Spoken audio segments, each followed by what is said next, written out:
Saúde a igreja com a paz do Senhor. Amém. Oramos. Senhor Deus Todo-Poderoso, nós te agradecemos, Jesus, por mais essa noite, por estarmos na tua casa, onde iremos aprender mais uma vez com a tua palavra, Senhor. Sei que o Senhor tem falado conosco desde o início desse culto, através dos louvores que foram entoados a Ti, Pai, através da palavra de introdutória, através da leitura da Bíblia, Senhor. Mas nós sabemos que o Senhor tem muito mais para nós nessa noite. Então nós pedimos, Senhor, que Tu venha, Pai, abençoar o Teu servo mais uma vez, colocando todo o entendimento e conhecimento, Senhor, dentro do seu coração nessa noite. Que Ele venha transmitir tudo aquilo que o Teu Espírito quer que seja transmitido a nós, Pai. E que nós possamos receber a Tua palavra com entendimento, com sabedoria. Pois sabemos que a Tua palavra, Pai, é algo vivo.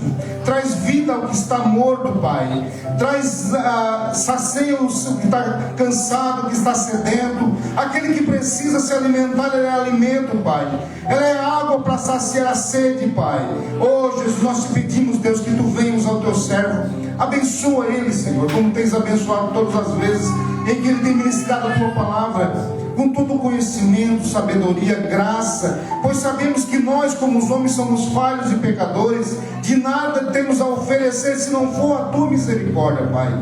Enche ele agora do Teu Espírito Santo, enche ele agora da Tua presença, Deus, e que Ele ministre aos nossos corações, e que nós possamos receber, entender e compreender a ministração, possamos levar para as nossas casas, Senhor, como algo vivo, Pai, algo transformador, algo restaurador, algo que venha trazer mudança nos nossos dias, que não venhamos só ouvir, ser só ouvintes, Senhor, mas venhamos ser praticantes da Tua palavra. Podemos receber a Tua palavra com entendimento e usar no dia a dia, pois sabemos que é isso que o Senhor quer das nossas vidas, Pai.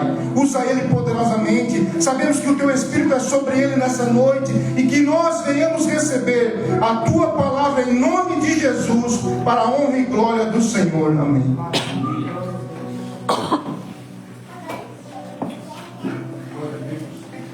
Glória a Deus, a paz do Senhor. Amém.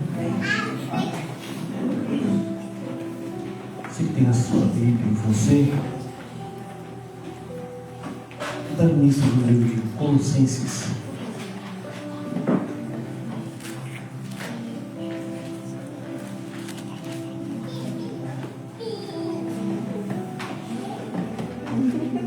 Colossenses capítulo 2.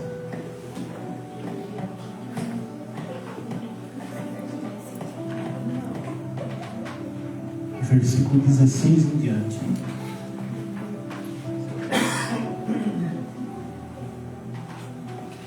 Colossenses capítulo 2, versículo 16 em diante.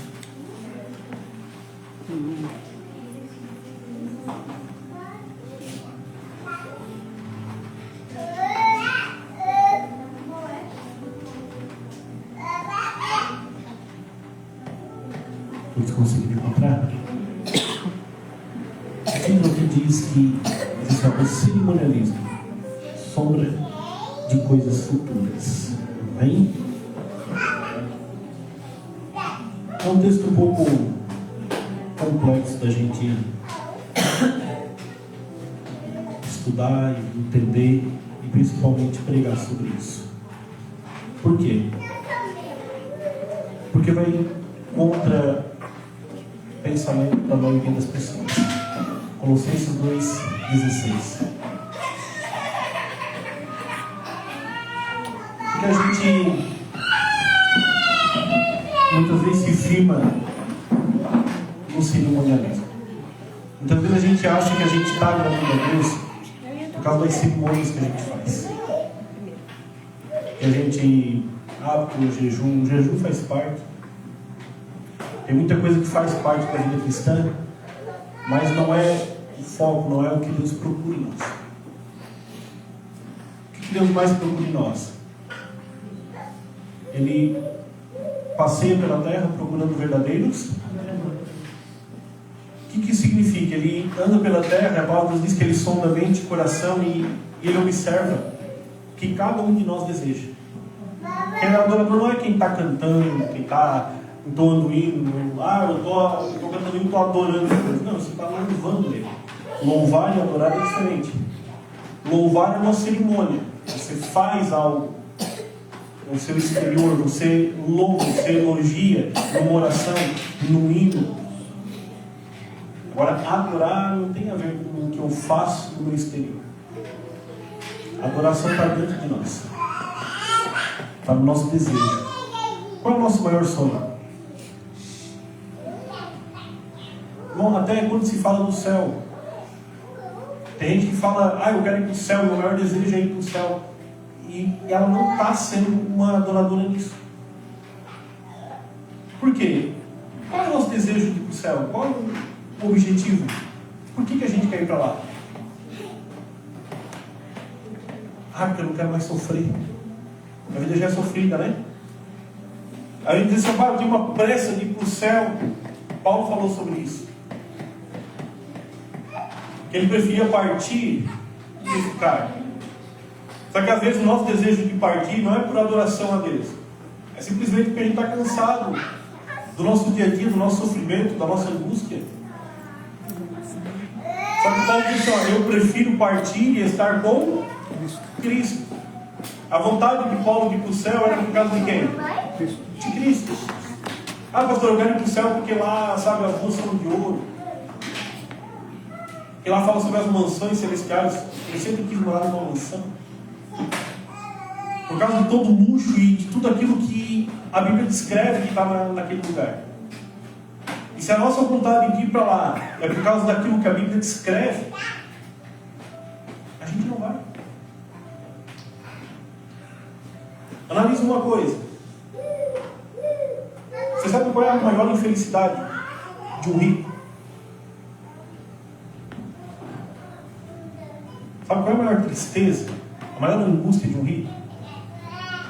É não saber se é amado de verdade. Porque ele não sabe se as pessoas que estão em volta dele amam, eles estão ali porque o amam, ou estão ali porque ele tem coisas para oferecer. A maior dificuldade de um homem rico casar, de uma mulher rica casar, é acreditar que aquela pessoa realmente ama ela de verdade. Porque nós, seres humanos, a gente não consegue sondar mente e coração. Agora vamos supor assim, você é uma pessoa muito rica, e você consegue sondar mente e coração, você consegue ver a intenção da pessoa. Você permitiria alguém entrar na tua casa simplesmente porque ela gosta da tua casa e está deslumbrada por aquilo ali? Você deixaria? Não. Porque você iria ter plena consciência de que aquela pessoa quer se aproximar de você por aquilo que ela está vendo em você, por aquilo que ela está vendo que você possui, pela condição que você tem, e ela quer estar perto de você para quê? Para se aproveitar. É assim ou não é? Agora imagina Deus. Ele preparou um lugar maravilhoso. Só que tem uma coisa, é impossível a gente enganar ele. Que ele sonda a mente e o coração. Ele sabe no que nós firmamos o nosso interesse quando falamos que queremos estar com ele.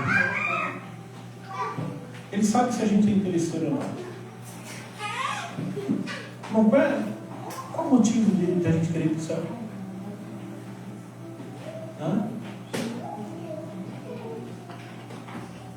Sempre que a Bíblia fala sobre o céu, está se referindo a quem? A Deus. A glória do céu quem é? Presta atenção numa coisa. No céu tem sol? Tem lua? O que clareia a cidade? Se Deus sair do céu. Se Deus não se fizer presente na Nova Jerusalém, aquele lugar se torna em trevas.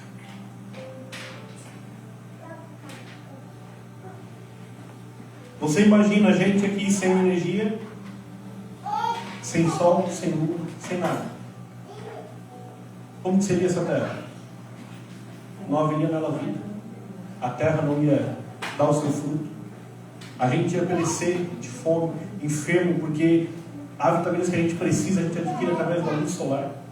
A vida do céu é Deus. E a gente precisa entender isso. Pastor, mas lá as ruas são de ouro, irmão. Eu vi o pastor, esqueci o nome dele agora. Eu vi ele falar sobre isso. Por que lá as ruas são de ouro? Por causa da riqueza? lá o ouro não tem? Lá o ouro tem o mesmo valor da lajota que você pisa de fora. Não, só serve para ser o quê? Ah, mas os muros são de cristais. O cristal também é o valor do tijolo. Você colocaria um tijolo no colar para andar com ele? Hã? Não. Porque ele só serve para fazer o quê? Muros e paredes. Essas coisas não têm glória no céu. Aquilo que a gente aqui na terra considera precioso no céu só serve para ser um artefato de construção.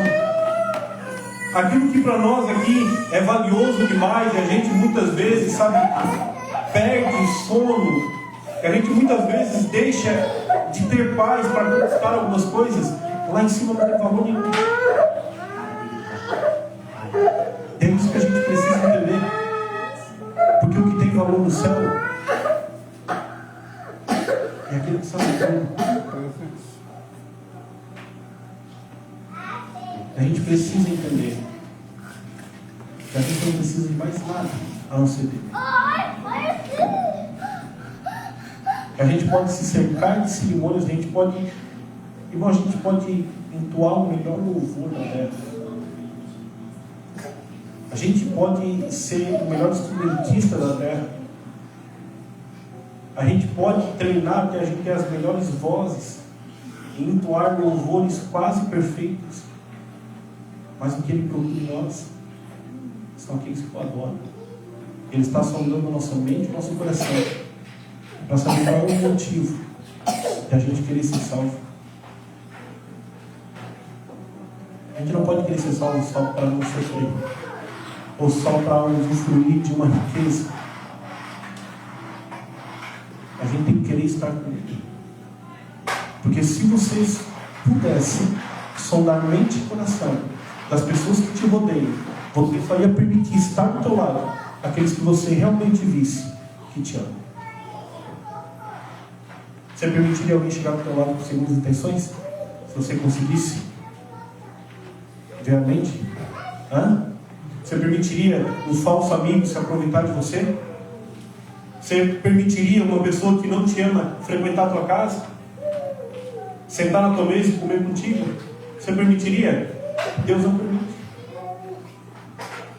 Ninguém vai sentar na mesa lá se não o amar de verdade.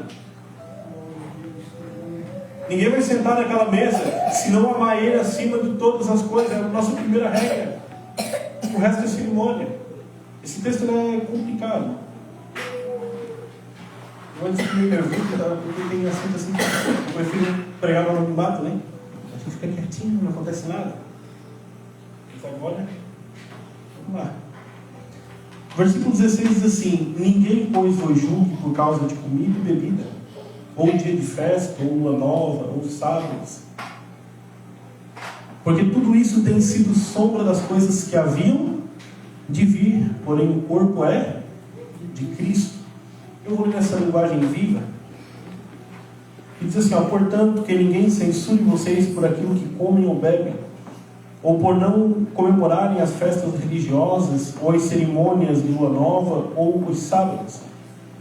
Esses eram preceitos apenas temporários, que terminaram quando Cristo veio.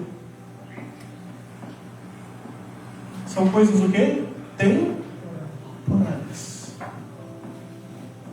E muito cerimonialismo que a gente hoje participa, que a gente pratica, são temporários. Vai durar por um tempo, daqui a pouco já não vai durar mais.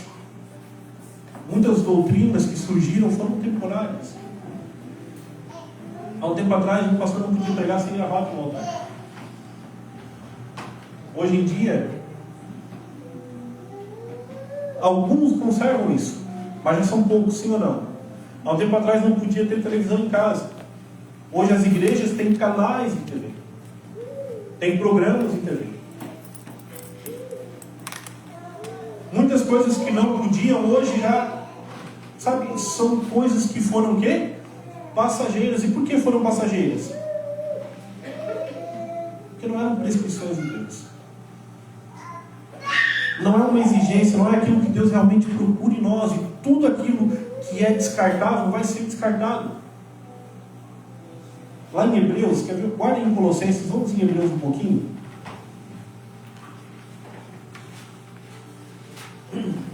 Capítulo 8.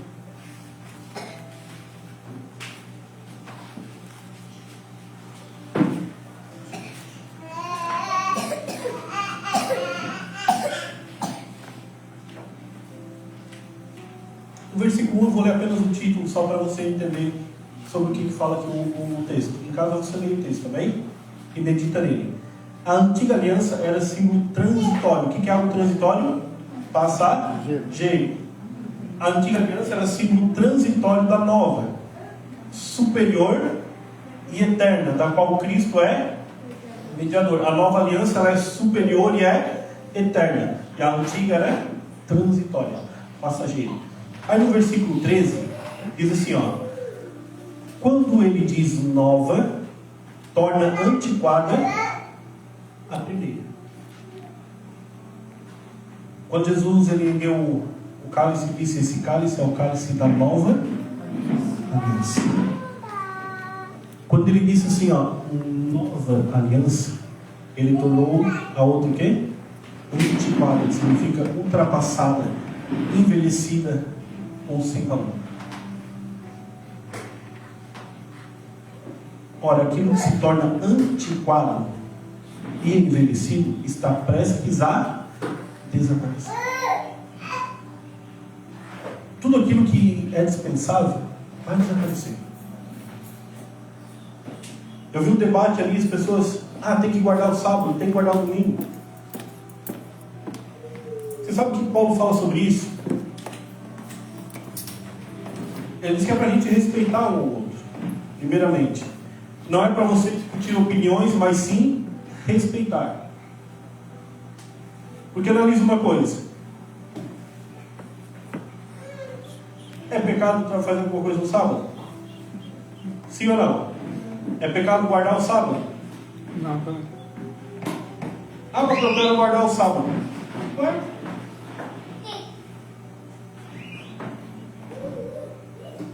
Agora guardar o domingo. Guarda. Agora guardar o sábado e o domingo. Guarda.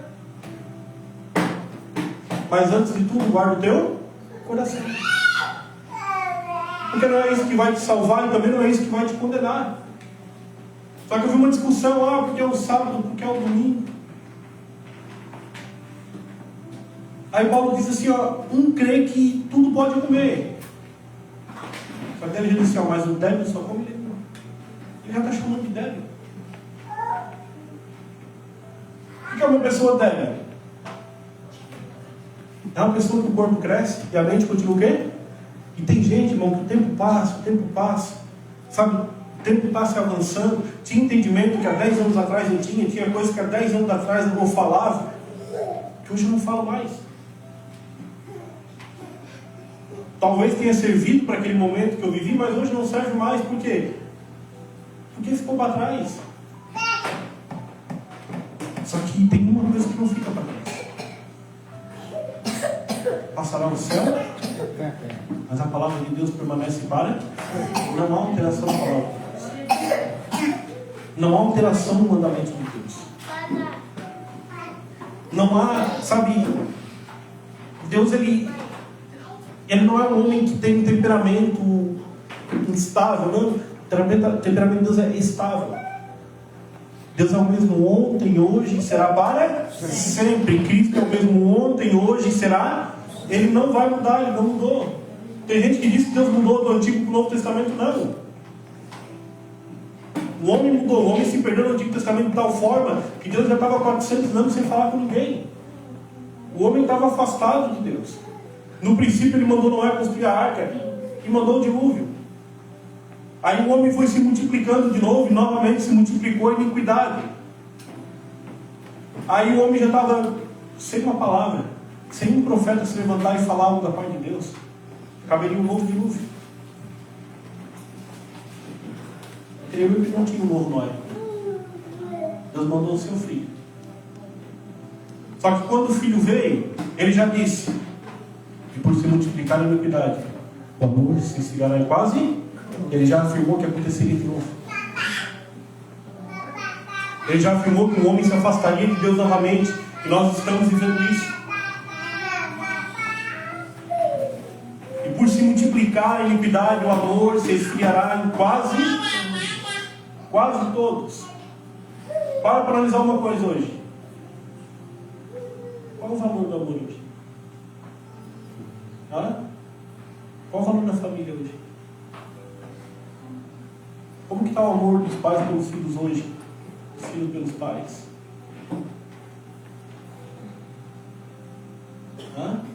As pessoas que mais deviam se amar estão se afastando. As pessoas que mais deviam ter um laço entranhado estão, se mordendo, se devorando um ao outro. Como que está a igreja hoje? Por que hoje a gente não vê uma igreja igual a de Atos na terra? A gente vê pequenas amostras. Às vezes a gente demonstra uma pequena amostra.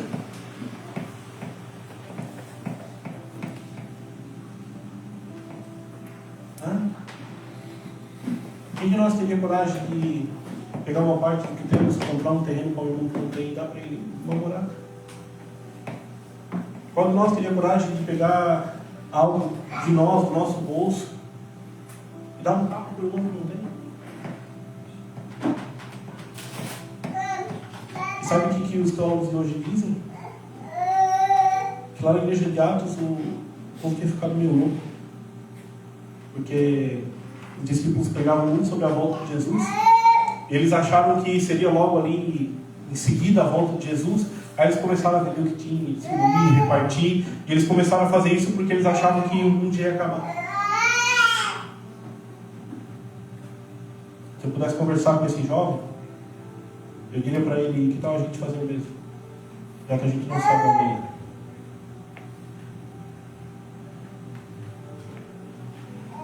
Eu vi uma cena da guerra entre Israel e Irã, de um pai com um filho. Ele abraçando o filho desesperado. E as bombas caindo perto. Eu falei com minha esposa assim, nós estava lá terça-feira, lembra? Eu falei para ela assim, há pouco tempo atrás o pessoal estava vivendo o que a gente está vivendo hoje. E agora eles estão só querendo sobreviver. E o Brasil está se enfiando nessa guerra. Já fizeram uma escala e os mísseis de Israel alcançam Santa Catarina. Só não alcançam uma parte do Rio Grande do Sul. E o Brasil está se enfiando lá dentro. O Brasil forneceu urânio. Se Israel conseguir uma prova de que o Brasil forneceu urânio, ele só precisa de uma pequena amostra para rastrear de onde que veio. E a gente vai estar envolvido até o pescoço. E hoje a gente está comendo, se divertindo, a gente está se alegrando entre irmãos. E amanhã a gente pode estar desesperado em um canto da nossa casa, torcendo para que uma bomba não caia em nós. E o que a gente está fazendo na nossa vida? Às vezes estamos no início de uma terceira guerra mundial. Milhões e milhões de pessoas vão morrer, estão morrendo. Isso pode chegar aqui. A gente está bem pertinho do mar. A qualquer momento, navios de guerra podem encostar aqui. Destruir tudo que a gente está lutando para construir.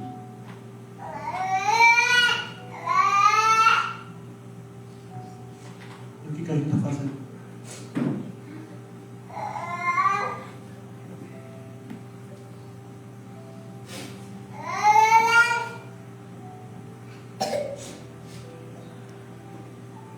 Vamos orar a Deus para que isso não aconteça.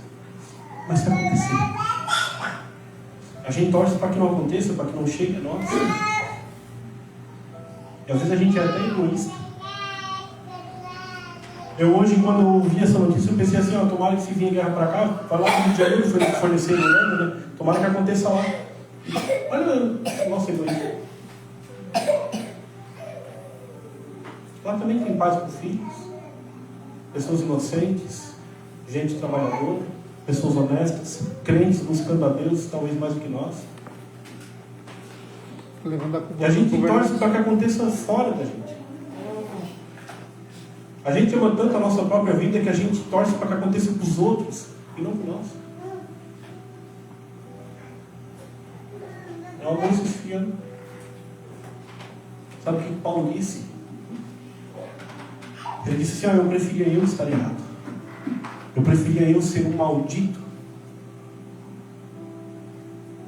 em favor dos meus irmãos. Que eles estavam pregando o evangelho, mas o povo não aceitava. Ele disse assim: olha, eu preferia eu estar errado. E daí só eu iria para o inferno. Mas a gente não, a gente torce para que os outros não. Para que os outros pereçam. Para que os outros caiam. Para que os outros sejam destruídos. E a gente cuida da nossa própria vida.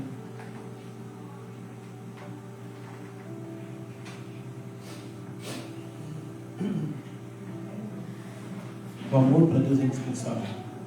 É um mandamento que nunca vai mudar. O amor para Deus é algo que não tem como eu dizer que os tempos estão mudando, que é assim mesmo, não. É o primeiro e o segundo mandamento. Pastor, mas não é lá, não, mas isso não é o primeiro mandamento.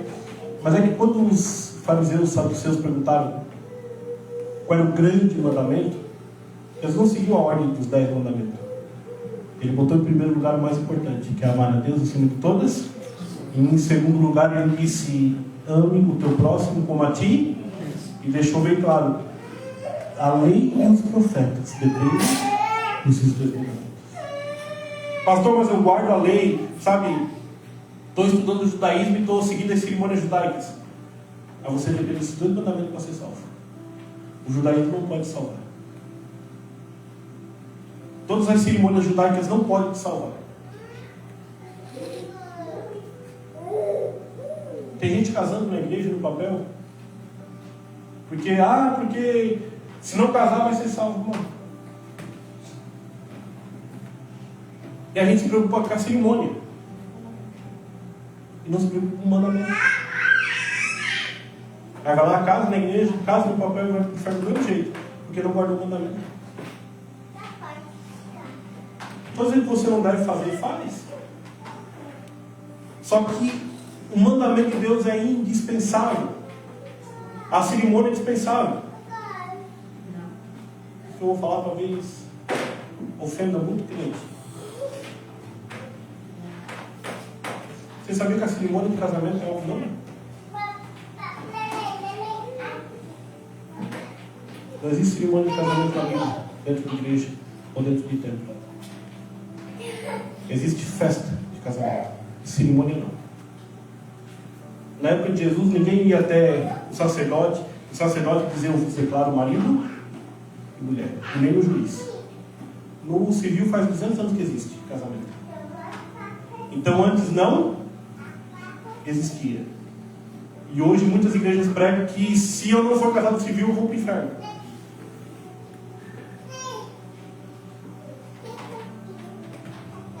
Sabe quem começou a cerimônia de casamento no altar? A mulher vestida de branco, o véu, a Igreja Católica. Eles fizeram a primeira cerimônia de casamento 500 anos depois de Cristo. Antes existia somente festa, o casal decidia se juntar. Vamos se juntar, vamos, né? Eram as bodas. Vamos casar, Aí a família e a festa, ela durava de acordo com a posse da família. Eu não sou daquela época, não. Pegava ali o que o pai do noivo tinha, que o pai da noiva tinha festa que durava uma semana, 15 dias, um mês, de acordo com a posse deles. Eles ficavam festejando até acabar a renda que eles tinham. Loucura, né? E sabe como que o casamento ele era concretizado? Os dois iam para cá. Sabe qual era a cerimônia de casamento naquela época? A relação. Não dá para falar, né? Popular. A relação entre o homem e a mulher. Aí depois, quando as empregadas iam e via se tinha sangue na cama. O sangue era a confirmação de que eles estavam o quê? Unidos. Olha o que Paulo diz: se um homem se unir a uma prostituta, se faz uma só carne com ela. Ele está falando que nós, homens, que a gente não pode se unir a uma prostituta, porque naquele momento a gente se faz uma só carne, porque se torna uma só carne através da relação.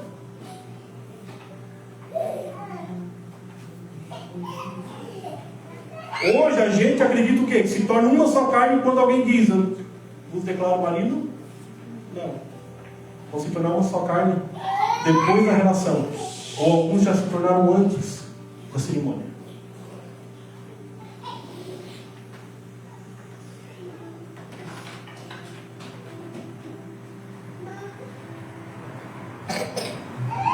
Casamento não existiu antes. Não existia cerimônia de casamento no templo, como eu disse no início. O sacerdote não casava ninguém. O casamento era a relação depois da festa, as bodas. O casamento no civil existe há 200 anos. Antes não existia. E hoje, quando a gente diz que a gente depende dessas coisas para ser salvo, a gente está anulando o mandamento de Deus. Porque o que nos traz salvação é o quê? O mandamento. O resto é cerimônia. E com o tempo pode passar, daqui a um tempo pode não existir mais cerimônia de casamento de novo. Daqui a um tempo pode ser banido o casamento civil e a gente pode ser descartado disso novamente. Tem países que não existem.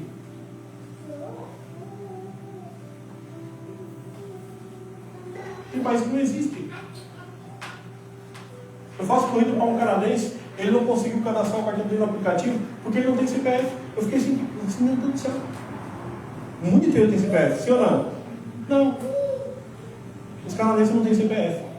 Loucura, né? Aí daqui a pouco a igreja brasileira, não, todo mundo tem que ter CPF para ser salvo.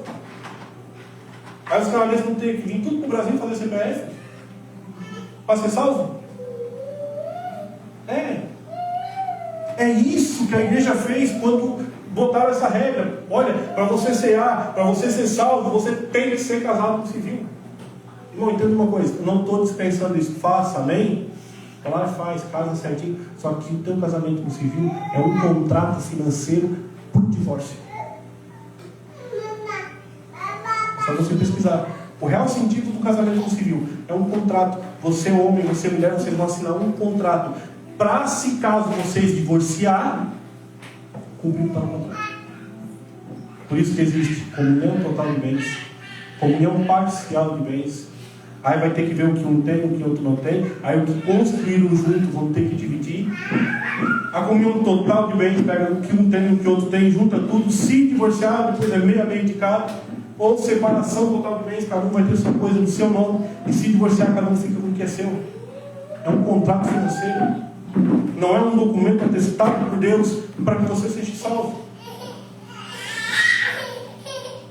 Aí alguns perguntam, pastor, o que é fornicação então? É você namorar com um, com o outro, sabe? Essa coisa do mundo. Vai numa festa, sai com um, vai para a cama. Vai noutra festa, sai com o outro, vai para outra cama. Agora, se unir.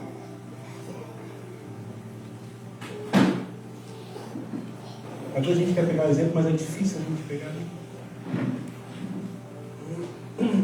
Posso dar vocês dois exemplos? Bernardo, como é que é o nome? Isa. Posso dar vocês dois? Vocês estão juntos, né? Vocês já casaram na igreja? O papel. A maioria dos crentes vão dizer que eles estão o quê? Em fornicação. Estão em pecado. Não pode cear. E se morrer, vão para o inferno. Vocês dois também? Eu não estou dispensando. Quer fazer, faz. É legal. Tá? Faz pelo menos a festa, irmão. E convida, né? Faz pelo menos um churrasco. Também? Mas analisa uma coisa.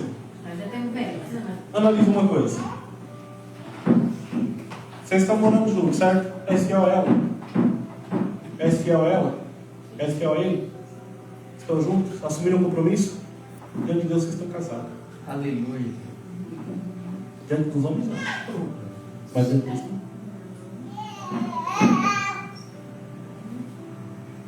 E é difícil às vezes a gente assumir isso, por causa do cerimonialismo que a gente foi criado.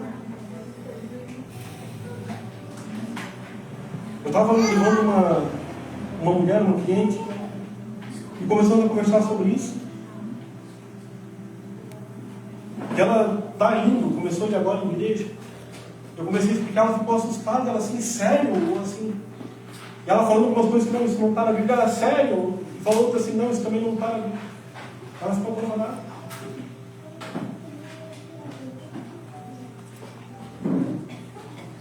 É difícil a gente olhar para o Evangelho de Cristo e ficar só com o que Cristo ensina.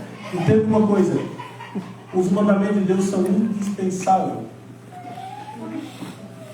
Analise uma coisa, você marca casamento na igreja, no civil. Se você parte antes, se você parte antes,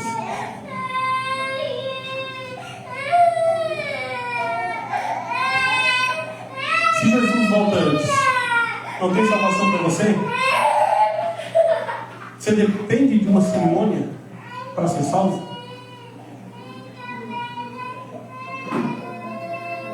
É a mesma coisa o sábado, o domingo, a festa de lua nova. É a mesma coisa todas essas cerimônias. Só que a gente faz o quê? A gente separa aquilo que a gente não pratica, a gente muitas vezes critica outras igrejas que fazem isso, fazem aquilo, outros povos extremamente diferentes, o que guarda o sábado, que não come alguns tipos de alimento. Só que nós também temos cerimônias que muitas vezes, se tocar nelas, a gente arrebenta os dentes, a gente arrepia o pelo igual um javali bravo. Só que também é uma cerimônia, não é mandamento. Volta lá em Colossenses. O tempo voa. Esses assuntos dão problema. Eu não vou nem entrar no perfil se der problema no final a seguir.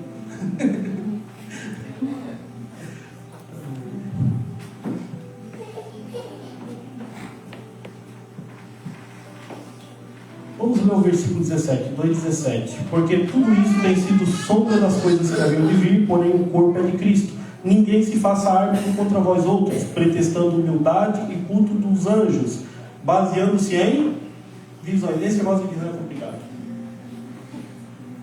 O povo se baseia muito em visão. Teve uma irmã que teve uma visão, tinha uma visão do céu.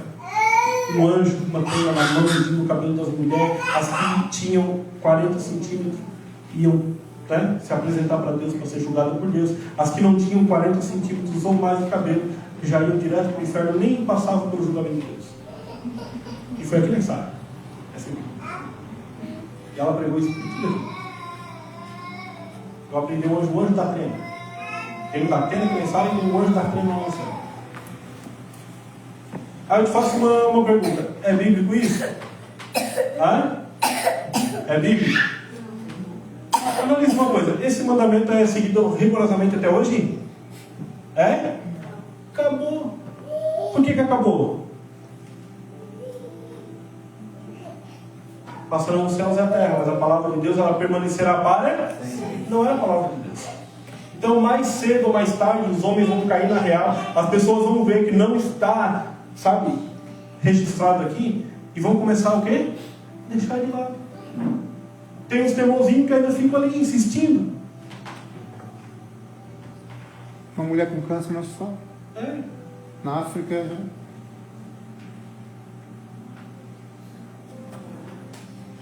Tem mulheres que não vão conseguir ter 40 centímetros de cabelo. Só deixar pra cima, né? Uma mulher com cabelo bem cacheado, bem, como é que é, bem crespo.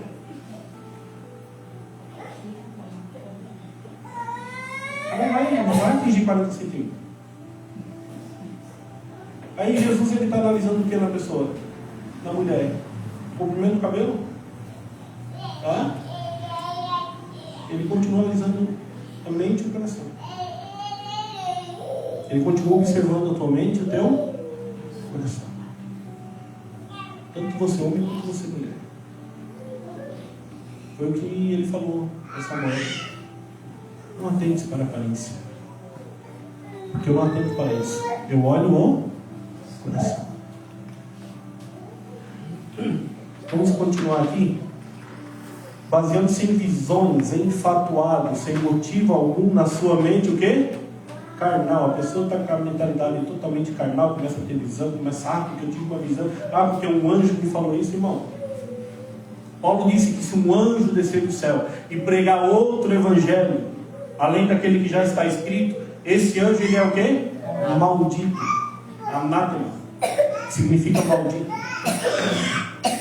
Se qualquer discípulo começasse a pregar um outro evangelho, esse discípulo era o quê? Maldito. Se qualquer homem hoje começar a pregar outro evangelho, ele é o quê? Maldito.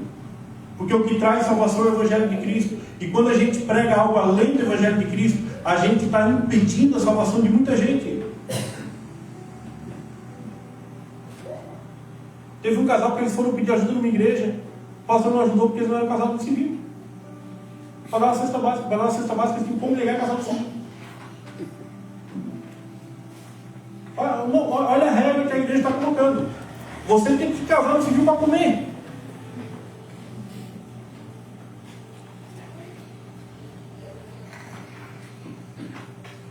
Aí julgam, mas não são casados, estão fornicando. Jesus disse que aquele que olha com olhar impuro é adúltero.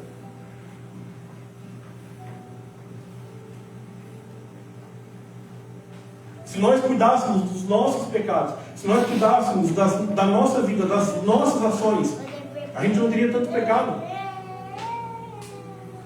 Porque a gente estaria cuidando de algo que nós podemos mudar de nós mesmos. Você só consegue mudar você mesmo, entenda isso. Você não consegue mudar o teu próximo. A gente tem que exortar o outro, ajudar o outro, sabe? Repreender. Olha, irmão, não é assim. Mas entenda uma coisa, você só consegue mudar a si mesmo. Então examine-se a si mesmo.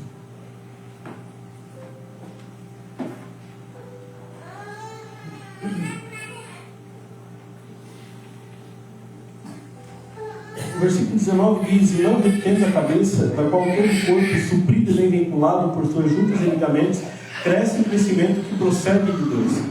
Se morrestes com Cristo para os rudimentos do mundo, por que, como se viveis no mundo, vos sujeitais a ordenanças, não manuseis isto, não proves aquilo, não toques aquilo outro, segundo os preceitos e doutrina dos homens, pois que todas essas coisas com o uso se destroem? Todas essas coisas com efeito têm aparência de sabedoria, como culto de si mesmo, de falsa humildade e de rigor ascético, todavia não tem valor algum contra a sensualidade. Eu vou ler nessa linguagem viva, o 20 ao 23. Já que vocês morreram com Cristo, e isso os libertou de seguirem as ideias do mundo sobre a maneira de ser salvo. Quando a gente morre com Cristo, a gente se liberta das ideias do mundo sobre como ser salvo. Porque o mundo desenvolve um monte de ideias sobre salvação. Sim ou não? Claro que desenvolve. Tem uns que dizem que a gente vai reencarnar, não sei o que não. Eu vi ontem um vídeo falando que os discípulos de Jesus eram tudo acreditavam em reencarnação e pregavam reencarnação. Que Jesus pregou a reencarnação, porque ele disse para Nicodemos: é necessário que você viva.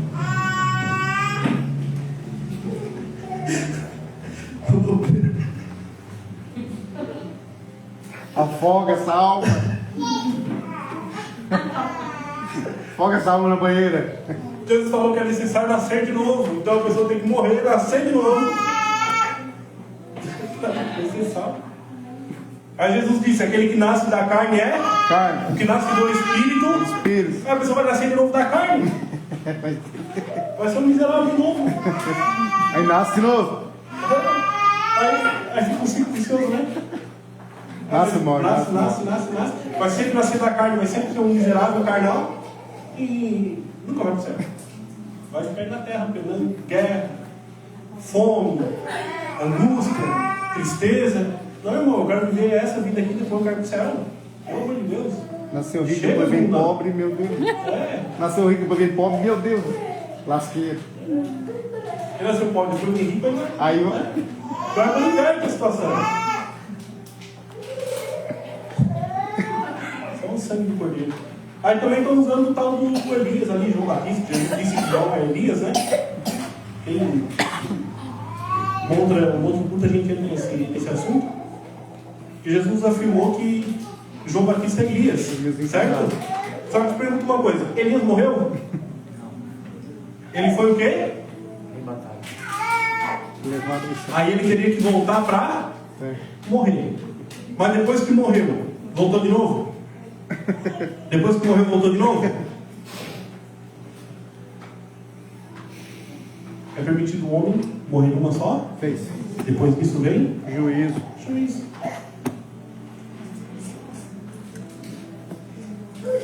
Mas o mundo desenvolve várias ideias sobre salvação. Por que o rico não veio pregar para a família, né? Já que podia nascer de novo? Ele não pôde voltar. Pai Abraão falou, não pode, não tem como. Pai Abraão, me permita eu voltar e pregar com meus irmãos? Ele disse, não dá. É um abismo que você pode. Já morreu, teu irmão. Se foi?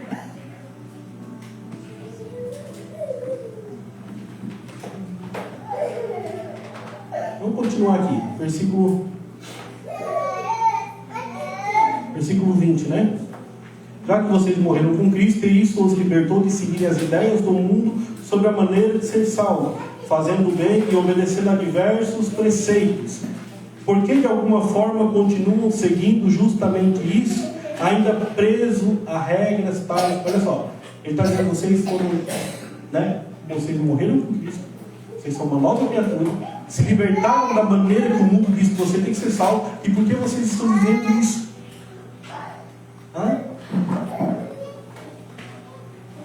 Por que a gente muitas vezes prega que contra o cerimonialismo judaico, mas a gente se torna cerimonialista também? A gente prega coisas que somente a nossa nação vive, a gente quer dizer que tem que ser desse jeito para ser salvo.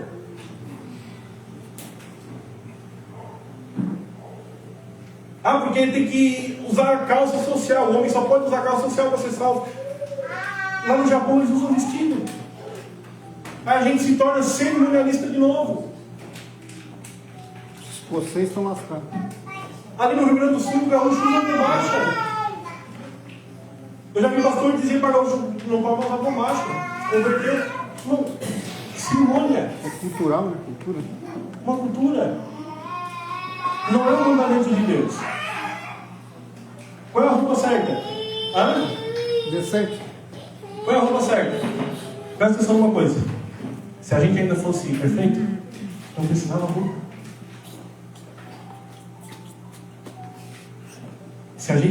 Se não houvesse maldade em nós, não precisava roupa. Deus não mandou o homem se vestir. Deus deu vestimento para o homem, porque o homem se sentiu o quê? Envergonhado. Porque ele percebeu a sua nudez. Deus nunca disse para nós, tu tem que usar assim, assim, assim. Sabe o que a gente precisa ter? Vergonha. Vergonha na cara. Só isso. Um pouquinho de vergonha na cara e a gente vai se vestir bem. E a gente vai andar decentemente. Só isso. Só. A gente se veste por causa da nossa vergonha. Por causa do pecado que existe no ser humano. Por causa do pecado que habita em nós. Não, mas tem que ser, sabe? Não. Jesus usava o quê? Calça social? Pega, gravado. Não pode subir no altar de tênis. Altar é lugar de sapato. Herege. Porque é um lugar santo. Eu vi um homem pisar num lugar que Deus disse que era santo. E Deus mandou ele fazer o quê? Tira essa barba. Pisa descalço. Tá de barba. Não pode barba. Jesus era nazireu, a barba dele era o quê? Jesus não passava, ele não aparava a barba dele. Ele não podia. O pastor Michael disse que vai apanhar na rua. Dentro do carro. O pastor Michael, ele sonhou que ele apanhou. E me mandou chamar eu. Falei, irmão, até no sonho, não enfrenta sozinho. Pararam para debater ele falei que eu vou chamar meu mandante. Chamei quietinho. Pegaram ele na rua, foi eu. São cerimônias.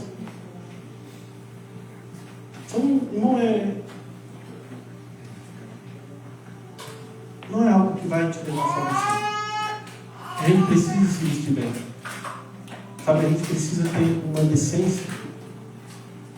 Pastor, sabe, você é homem, eu vou fazer uma academia, sabe, não põe assim aquelas roupinhas assim para mostrar o meu corpinho. Não.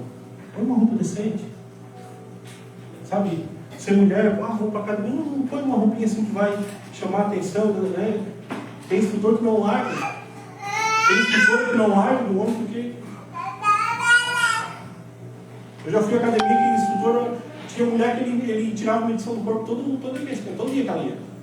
Eu fiquei 3 meses, nunca medi o meu corpo. Para ver o tamanho do meu bíceps. Não dá, eu fiquei lá 3 meses. Agora que eu entendi. Eu fiquei lá 3 meses. 3 meses na academia. Ela tem que tirar a medição para ver um progresso, não sei o quê. 3 meses. Nada. Tinha mulher que todo dia chegava e passava a medir. Chegava e passava a medir. Assim, meu Deus do céu, está crescendo tanto assim todos os dias, né? Conferiu. Hoje já tem uns instrutores que vão querer medir. Pois é.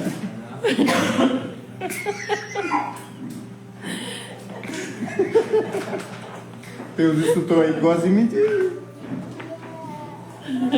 Eu não peguei isso.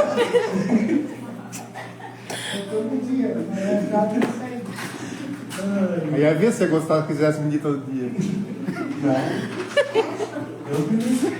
Mas é o quê? E a gente vê o quê? Que são pessoas que costumam chamar a atenção. Chama a atenção e se torna o quê? Sempre vai estar rodeando. A gente precisa entender isso. Nós homens, a gente precisa evitar ao máximo de ter uma mulher rodeando. Porque a gente não é de ferro. A gente pode cair. Você, mulher, você precisa evitar ao máximo de ter um homem te rodeando. Porque você também é de ferro.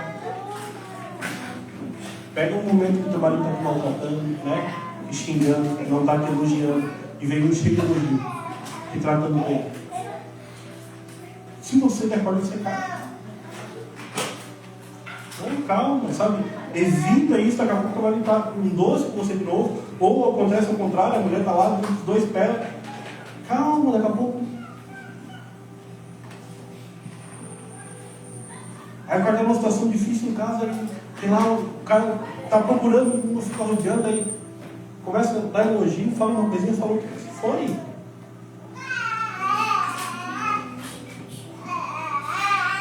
É difícil. A gente precisa entender uma coisa, o nosso corpo ele é carne e osso. A gente não pode brincar com isso. Amém? Eu sou forte, eu sou... Não, irmão, não quero medir tua força. Não tente medir tua força. Uma hora o fardo vai ficar pesado demais e você não vai conseguir aguentar. Sempre procura trabalhar com fardo leve, com algo que você suporte, amém? Não fique trabalhando no teu limite, você vai cair. Tem gente que, já viu gente lá na academia lá que põe um limite e desmaia. O suportou, ele chegou ao limite. Espiritualmente a gente pode ter um desmaio e a carne pode se infartar. Então cuidado, vigia, amém? Vamos continuar aqui. Versículo... Vou terminar o 20, né? Porque de alguma forma continuam seguindo justamente isso, ainda presos a regras tais como não comer, ou não provar, ou nem mesmo tocar determinados alimentos? Tais regras são meros ensinamentos humanos. Meros ensinamentos humanos. Tem coisas que são apenas ensinamentos humanos. Eu estou dizendo que a gente não pode fazer. É bom. Não foi muito cerimônia de casamento da tua filha lá? Os dois se seguraram até o momento. É algo cultural nosso, sim ou não? Sim. Sim, é feio. Pastor, se fizer, está contra essa palavra? Não. Cristo ele nos deixou livre para a gente guardar tradições e costumes. Só que ele deixou bem claro que tradições e costumes não salvam. E a gente pode seguir. Ali foi uma honra para a igreja, para os pais, para a família. Porque é algo cultural nosso, sim ou não? Hoje nós temos essa cultura. Casamento civil, é uma cultura nossa. E é bom a gente fazer. O civil até pela lei do país, né? O regimento, a Constituição, as coisinhas burocráticas que existem. Só que a gente não pode fazer isso desde Uma regra de salvação. Assim. Ontem eu estava condenado, fui lá, assinei o papel, agora estou salvo. Não. Tua salvação não vem por isso. A gente precisa entender isso. São ensinamentos humanos. Eu posso seguir ensinamentos humanos.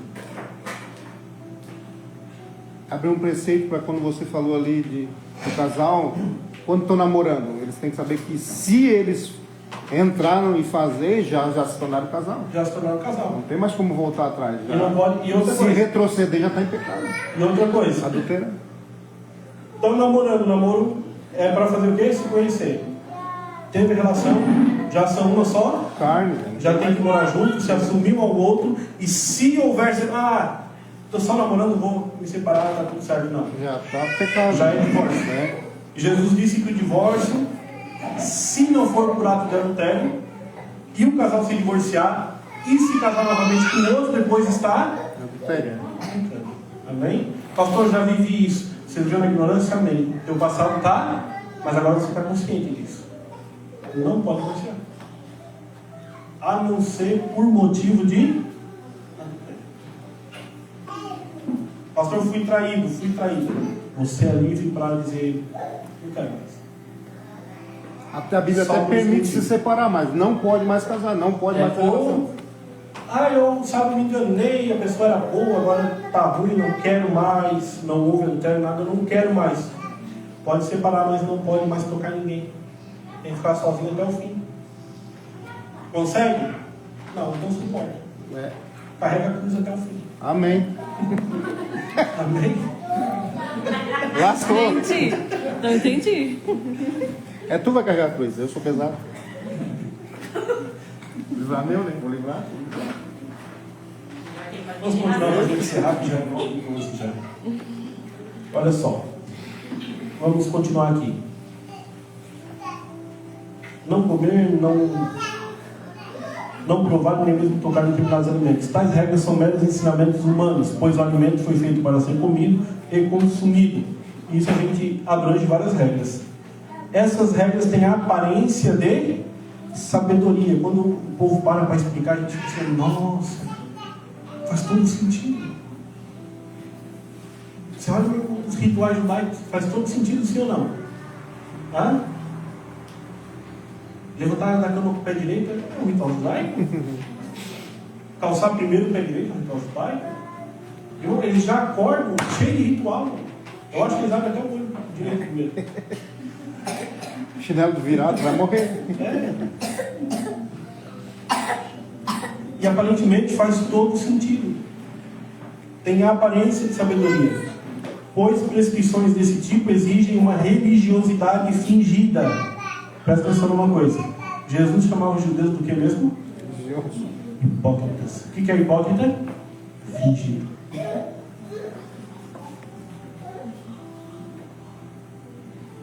O povo é muito fingido. Eu quero ir para o céu porque eu amo a Deus. Aí Deus som da mente e coração não sabe. Quer ir para o céu porque a Bíblia diz que lá é um lugar de muita riqueza. É um fingido, não ama Deus. Só que é o que Deus está oferecendo. Só que Deus está sondando mente e coração e ninguém vai falar assim. Eu sou santo porque eu sou casado na igreja, sou casado no papel certinho. Aí Deus sonda a mente e o coração o dia inteiro. Não pode ver um rabo de saia passar. Não pode ver um cueca passar na rua e tá olhando. Estou generalizando homem e mulher aqui. Fico olhando, né, como diz aqui, ou lá em casa. Né? Fico olhando, desejando o dia inteiro. É um fariseu hipócrita que acha que a cerimônia, tá dentro da cerimônia e está salvo. Não. Deus está sondando mente e coração diariamente. Uma falsa humildade é uma disciplina para o corpo. A religião sempre ensina a tratar o corpo, cuidar do corpo. É uma disciplina física, sabe? O verdadeiro crente se vê no verão. Antigamente não podia vir só em que eu dizer, tinha que vir de terno. É eterno. Irmão, eu conheço homem terno, 40 graus de sol, ele está durante o dia na rua de terno. Não pode tirar o terno, senão vai para o inferno. As pessoas de Jesus voltam para todo mundo. A gente dorme vestido, porque se Jesus vir na madrugada, tem que dar vestido, senão ele vai para o inferno. Ele está vestido, olha só.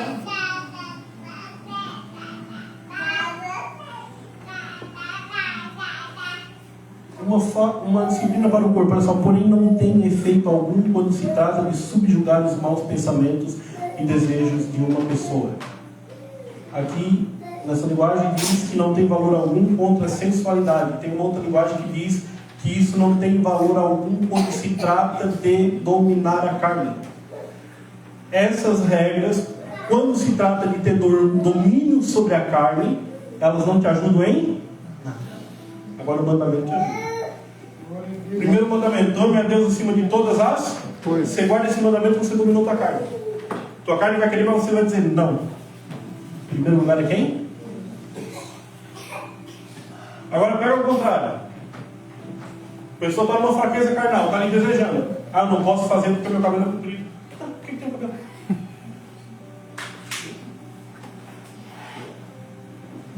Tem amante que gosta de mulher com cabelo comprido? Mas eu não, cabelo comprido que eu gosto dela.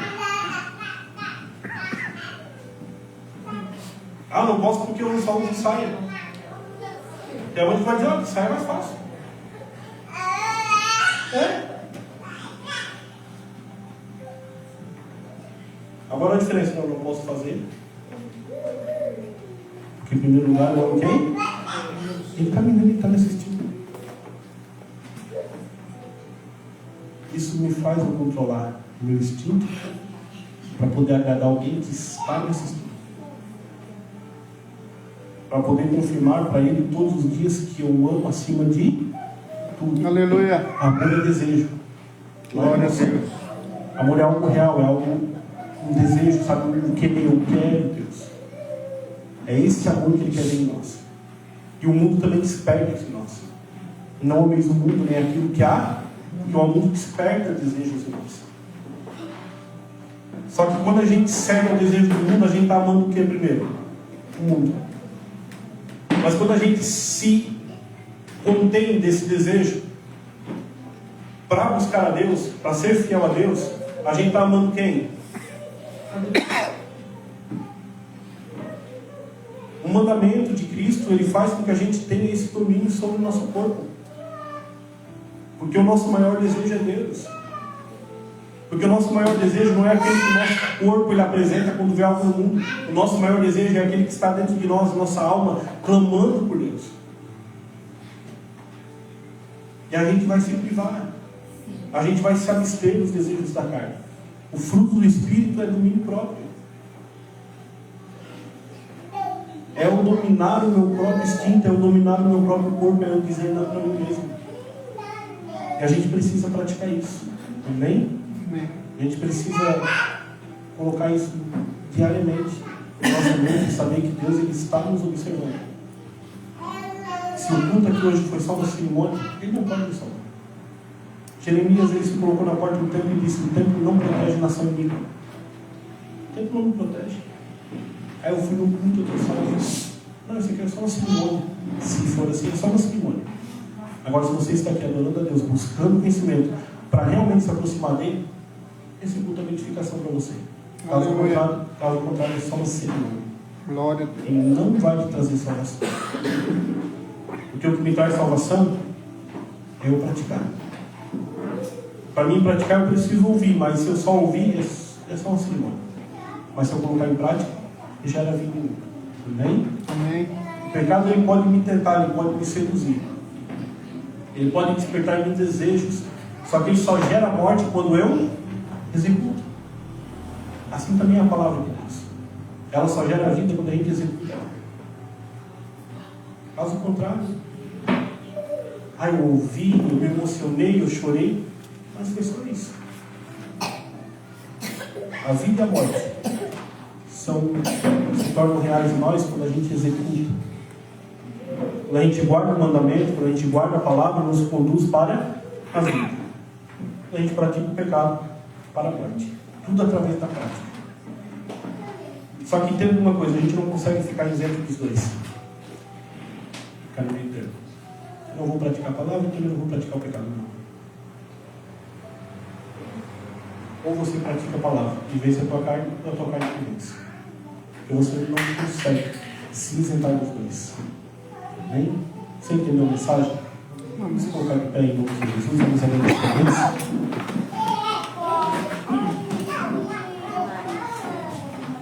Feche um pouquinho os teus olhos. Vamos orar.